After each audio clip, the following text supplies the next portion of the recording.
सब्ज पहाड़ियों और बहती हुई नदियों के पार दो लड़कियां रहती थीं जिनके नाम लियाना और अलेक्सा थे।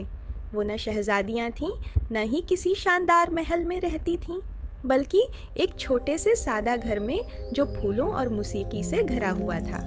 लेकिन उनके पास एक ऐसी चीज़ थी जो दुनिया की हर दौलत से ज़्यादा कीमती थी, एक दूसरे की दोस्ती। हर सुबह सूरज की नरम किरणें उनकी खिड़की पर पड़ते और उनकी आवाज़ें एक खूबसूरत हम आहंगी में गूंज उठती। लयाना खुश मिजाज और ख्वाब देखने वाली थी, जो हमेशा पहाड़ों के पार की दुनिया के बारे में सोचती थी, जबकि अलेक्सा नर्म दिल और महतात थी, जो अपनी छोटी सी दुनिया में ही खुश रहती थी। एक दिन लयाना ने आसमान की तरफ देखते हुए कहा, क्या तुमने कभी सोचा है कि उन पहाड़ों के पार क्या है? शायद, लेकिन मुझे उससे ज्यादा कुछ नहीं चाहिए जब तक तुम मेरे साथ हो। मैं खुश हूँ। तो वादा करो, चाहे कुछ भी हो जाए, हम हमेशा साथ रहेंगे। हमेशा। एक शाम जब आसमान सुनहरी हो रहा था और हवा दरख्तों से सरगोशियां कर रही थी, दोनों की मुलाकात जंगल में एक अजीब बूढ़ी औरत से हुई। वो कमजोर लग रही थी, मगर उसकी आंखों में एक प्यासदार चमक थी। उसने आहिस्ता से तुम कहा, दोनों के दिल बहुत पाक हैं। ये आईने लो और इसकी हिफाजत करो। कहकर वो गायब हो गई। घर आकर जब उन्होंने आईना देखा तो कुछ नाकाबिल यकीन हुआ। आईने के अंदर एक लड़की नजर आई। उसका नाम मेलोडी था। मैं कई सालों से कैद हूँ। मुझे इस आईने में इसलिए बंद किया गया था ताकि मैं डायमंड कीसल का रास्ता किसी को ना बता सकूं। लेडिया, वो खुद इस ताकत को हासिल करना चाहती है और किसी को भी उसके करीब नहीं आने देती। की हिफाजत करो। सिर्फ सच्ची दोस्ती ही मुझे आजाद सकती है। मेरी मदद कर। दोनों एक दूसरे को देखने लगी। उनकी सादा जिंदगी अचानक एक खतरनाक जादुई सफर में बदल गई थी। दौर एक तारीक महल में एक औरत लिडिया इसी आईने की तलाश में थी। वो कभी मेहरबान थी, मगर अब ताकत की लालच ने उसका दिल सख्त कर दिया। डायमंड कैसल में मौसीकी की सबसे बड़ी ताकत है और वो ताकत सिर्फ मेरी होगी। उसकी आंखों में खतरनाक इज़्म था।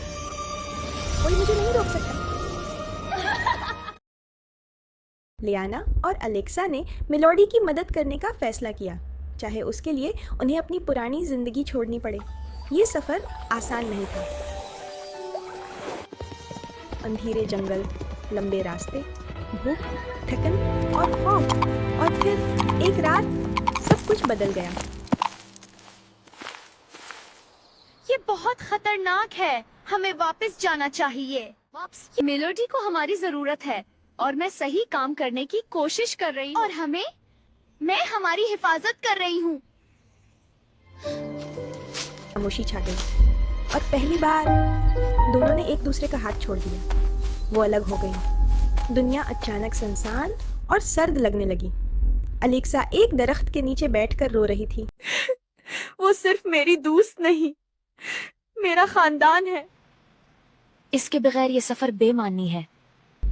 दोनों ने एक ही हकीकत को महसूस किया, वो एक दूसरे के बगैर अधूरी है। वादा फिर से जिंदा सुबह होते ही दोनों एक दूसरे को ढूंढने निकल पड़े। जब वो मिले तो कुछ कहने की जरूरत नहीं थी, बस एक मजबूत गले लगाना काफी था। मुझे माफ कर दो, मुझे भी अब कभी अलग नहीं होंगे। कभी नहीं। आखिरकार वो एक ऐसी जगह पहुंचे जो रोशनी और मौसीकी से भरी हुई थी। Diamond castle.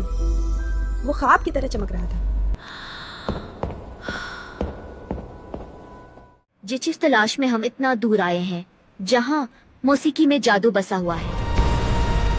मगर अचानक अंधेरा छा गया। लिडिया नमोदार हुई। आईना मुझे दो, आईना मुझे दो। जादू किसी को काबू करने के लिए नहीं होता, बल्कि खुशी बांटने के लिए होता है। गुस्से में आकर लिडिया ने हिम्मत की, मगर फिर कुछ हैरान कुन हुआ। लियाना और अलेक्सा ने गाना शुरू किया। उनकी आवाज़ों में मोहब्बत और एतमाद था। रोशनी फैल गई और अंधेरा खत्म होने लगा। लिडिया चीख उठी और शिकस्त खा गई। आईना टूट गया और मेलोडी आजाद हो गई।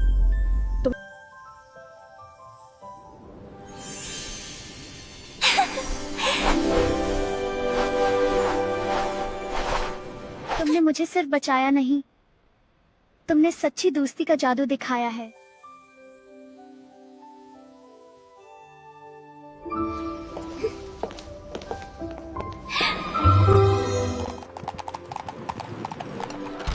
लयाना और अलेक्सा वापस अपने घर आ गईं, मगर अब वो पहले जैसी नहीं थी। वो ज्यादा मजबूत और एक दूसरे के और भी करीब हो चुकी थी।